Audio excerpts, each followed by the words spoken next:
Hi, I'm Judy Bookich. My official title is Assistant Director of Recreation and Cultural Affairs, and under that title I'm the Director of the Gallery. Booked 7 and the Book Art Roundtable is a perfect example of what the arts have done through the Pierrot Gallery, through the Baird in our town in the 15 years we've been here. The Book Art Roundtable started in 1999 with an exhibition that came here, Beyond the Fold, that started a whole revolution of book artists and people who had no idea what book art was. I was originally one of them, and it's grown. They have people who are artists who use the book as their source for medium in making their art, and people who have not had any art experience at all working side by side and growing. It's a strong membership. They're all volunteers. They're passionate about it, and it's spread beyond these 4 walls of the gallery and gone beyond the community. The passion in their volunteerism, the passion in their artwork. I've watched the growth of the art coming out of the group through the years, and I'm thrilled to have them part of the gallery. They've moved beyond being an adjunct piece of the Pierrot Gallery. They are now actually their own organization within the Baird, having grown out of it. It's a perfect example of what the arts can do for an individual and for a community, and what the Pierrot Gallery has done in a community setting for the community, because it's allowed this growth to happen. It's a perfect match.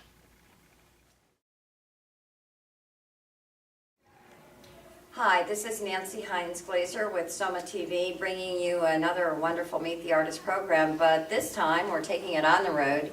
Today we are at the Pierrot Gallery, highlighting and honoring the Book Arts Roundtable, who's putting on an amazing show. And I'd like to introduce you to Karen McDermott, who will be introducing us to others. Karen, hello. Good morning, Nancy. She's been the director, founder, and person behind getting BAR going. The Book Arts Roundtable. Right. The BAR stands for the Book Arts Roundtable, and I remember the very first time I said, "Welcome to the BAR," I felt like we finally did pass the BAR exam and we got here to this level. But we started as a very small group, which grew out of a show that we had here at the Pierrot Gallery in the year 2000, dealing with books curated by Judy Brodsky and Ed Hutchins. And we received a grant from the Dodge Foundation, and with that we hired teachers from all around the country to come and do workshops for us. I had the email addresses of all those people who took the workshops, and so when the show came down and people said, "Gee, let's continue, I want to do another workshop," I thought, okay, maybe it's time to start a group of people interested in book arts. So we had our first meeting in February of 2000, and in fact, to the day, it'll be next week, 10 years in existence. And we had 7 people show up, and they had wonderful little things that they just pulled out of a pocket or a bag, and we went, wow, you know. And from there, we said, okay, let's meet next month. And it continued to grow, and we, thank goodness for the internet, we spread the word. And now we have a website, which we launched about 3 weeks ago, Book Arts Roundtable, www.com. We have our own email address. We have dues, a membership. We have 2 groups of friends who are interested in the Book Arts Roundtable, and then we have a membership group. And one of our main events every year is Booked, and this is Booked 7 this year, and the Pierrot Gallery is kind enough to let us do our show here. And we have 71 books in this year's show. We're still setting it up. And we have members who volunteer. We're all volunteers to do the work and set up and work. Do the work. Do And the we're work. going to see some Right. people in motion doing it. That's part of what we And wanted it's to a do. labor of love. We all love what we're doing. And the wonderful thing for me is that I find people who are in book arts are very giving and sharing, interested, want to get involved, and it's a fun and a pleasure to do what I'm doing. Well, wonderful. You're also an artist, and it takes a whole lot of people to put on a show like this. And Absolutely. really, I think what needs to be stated is that the Pierrot, along with 1978, are community funded. And so the fact that our town recognizes the importance of the arts to draw people here is an underlying conversation that can't be Right. said too much, Yeah. because we do understand you're getting people from all over the world who send Yeah. their material Yeah. to be part of this Yeah. wonderful thing. Yeah. So that gives us a great, When we started our Great website, feeling. I got, the very first day, I sent an announcement out to everyone who's ever taught for us, whom I've been involved with shows I've curated for other people. And the response that I got back from them was astounding. Said, wow, what a group of artists you have in the Book Arts Roundtable. and they love to show here too, because it's a nice venue. Exactly. So Yeah. it's been terrific. Anyone may come to our monthly meetings. They're always the third Thursday of the month, and they're upstairs in the loft. But we have a lot of things that we do that are for members only. But our meetings are open to anyone, and all our workshops are open to anyone. They And just- there's a big list, and you better sign up early if you see about it. Well, we have a because- waiting list for the Mhm. next one coming up next weekend. Right. So, Well, we're gonna do a stroll around and Sure. see not only your book, but some of the other Okay. artists' book. We're gonna talk to a few. we're standing right here in front of Joan Bess's piece, which every year she does something that is absolutely exquisite. This is it's called Open the Kimono, and you can see she's constructed this entire book. The shelves and everything pulls out and is a little book in itself with text. Everything's come off the top. I mean, her color sense, her design sense is phenomenal. These are books in the arms. I mean, it's exquisite. The craftsmanship, these are all little beads that she hand set in a grout-like material. And on the back, it's just as beautiful. Well, and now we're gonna go and see your work and Okay. somebody else, so Okay. step along with us. And here we are, we strolled across the Puro to stand near a wonderful book that I know you thought. This is Lynn Keffer's piece. Okay. This is the box that it's housed in, and this is the actual piece itself, which can be rearranged and set up in any way that you like. It opens up flat, but these are etchings that she's done and collaged onto paste papers that she's created. It's a fabulous piece. And the fact that you can do whatever you like with it, it's... Well, that's And the I symbol of book. enjoy the inside of the box just as much as I enjoy with the book itself. Well, and you know, that's the part people may not understand. A book is just not a book Exactly. anymore. Exactly. And I discovered that in After the Fold, your first Yeah, exhibit. yeah, And yeah. Well, books are like a canvas. You can do anything you want to them now. And it used to be that books were in the library and you read them. Now, you can paint on them and then also read them, but read them in a different way. And in your own way, you're preserving the integrity of Sure. books as Sure. not only an art form, but something that's tangible, Well, also with usable. altered books, you can use recycled books and then alter them. We have some altered books in the other room. Okay. Now tell us about yours, Karen. This is a book, the technique is new for me to work with. It's using water-soluble fabric that is then sewn with a sewing machine and put under a faucet, and then it disintegrates. So that's why you see this kind of pattern. And we go to Maine a lot, and I actually stood in the tide pools at one of the little beaches that we love and took pictures as the tide was going out. And that's what you see in the background, which I then transferred to fabric, did a lot of other little things with it, and then used my embellishing machine, and you have to look at it to see what actually went on. But it's a lot of fun, and And it's a it's- good representative and it's of a- new work for you, yeah, right? it's a new area that I'm moving off into. And we're gonna step in the other room now because you have a very special fundraiser and an affiliation we're Right. gonna talk about. Because artists are truly humans first, and you'll see that by what we share with you in the next room.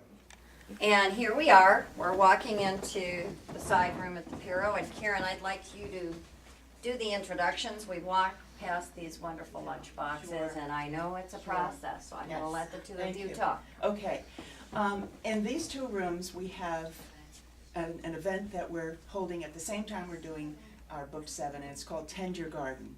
Last year, we had the opportunity to preview a film made by Kim Berman in Johannesburg, South Africa, dealing with the Artist Proof Studio and all of the efforts that she has made for the people of Johannesburg in order to help them better themselves and the lives of their families. When the film stopped, you could have heard a pin drop we were just so amazed. And we felt that, you know what, indeed, we have to do something for these people. So last year, in connection with Book 6, we had a luncheon. And in the luncheon, we had these boxes. Now I'm going to introduce you to Johanna Jacob, who is the chairman of our Tend the Garden event. And she's going to talk about the lunch boxes and just what's going on in here. So we actually received our lunch in these lunch boxes for the guest speaker that spoke last year. And all of them came with a sort of description of the work that Kim Berman was doing. And we decided to take the boxes and transform them, make them into whatever we wanted under the title or the sort of umbrella of Tend Your Garden. The concept of sort of a global attachment to everyone who was an artist and everyone who was in need and everyone that worked together. And kind of a ripple in the work that was being done in all places.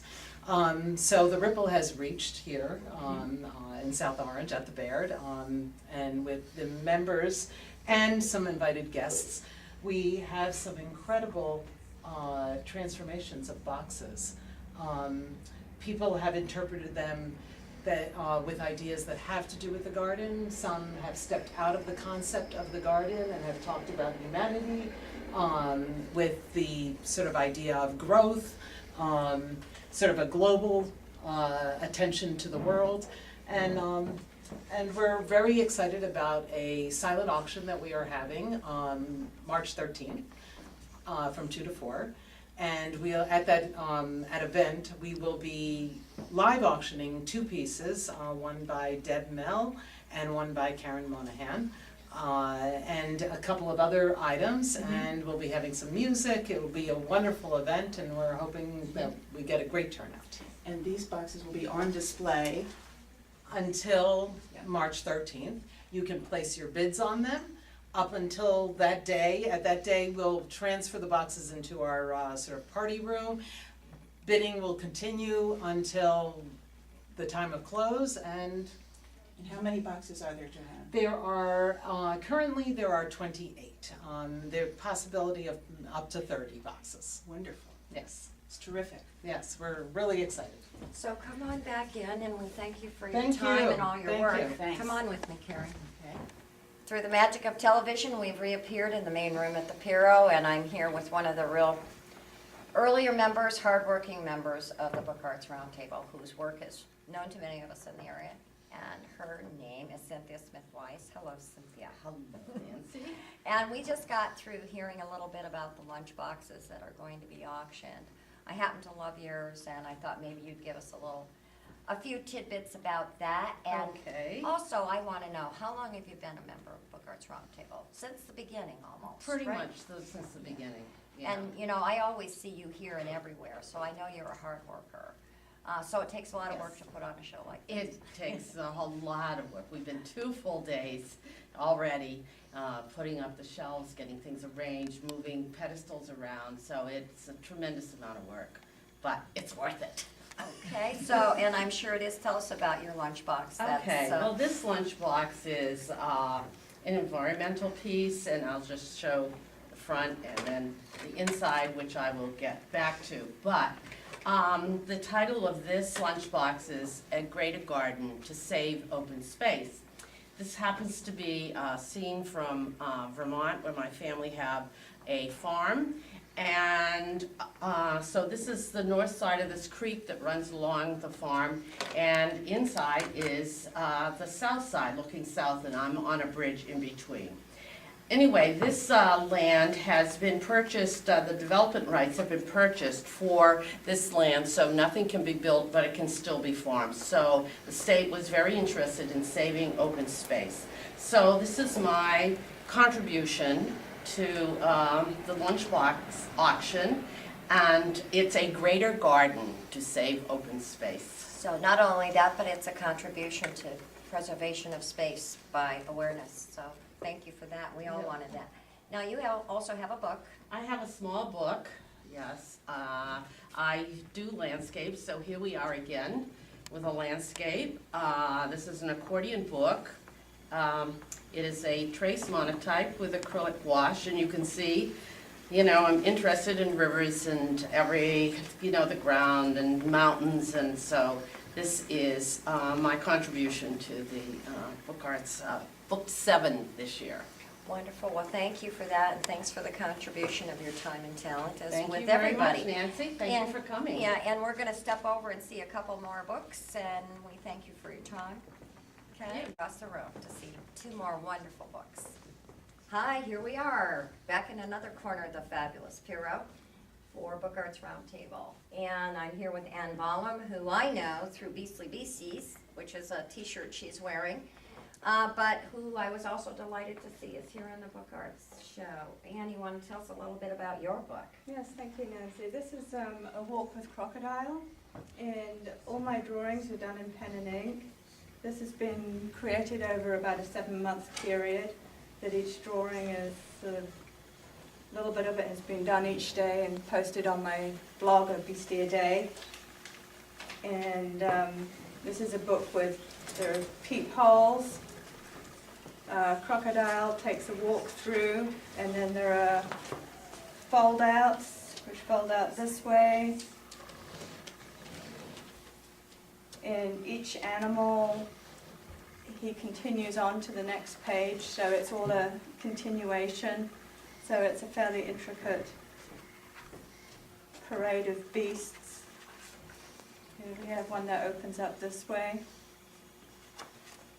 Just to keep us on our toes, for our That's mental right. agility. So it marches through on about 42 pages. Mouse pops along. He appears in many of my drawings. And then at the end we have, I'm a calligrapher as well. So we have a little bit of calligraphy for the end and the beginning. And what I love is the peekaboo, because I don't think you're ever too old for peekaboo. Anyway, I love it. I love your. So now we have to have a T-shirt for every character in the book. That's You'll right. be busy. We'll be working on it.